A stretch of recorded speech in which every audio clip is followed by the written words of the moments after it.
Allora attenzione, c'è una squalifica relativa alla ultima batteria maschile, aveva nuotato in corsia 1 Simone Bortignon, Acquapolis, è stato squalificato per virata irregolare. I finalisti che sono stati comunicati non cambiano, quindi restano tali.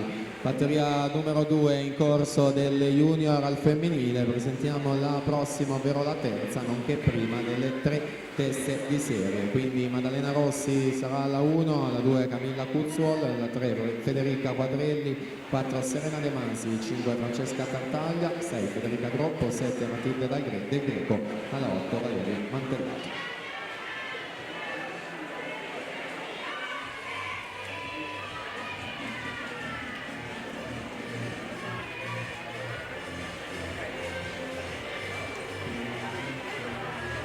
Attenzione, chiedo nuovamente all'atleta che ha parlato poco fa con il medico di recarsi nuovamente alla postazione microfonica. Grazie. Anastasia Condeni 1992 verrà a vincere la seconda batteria, la partenza a 3.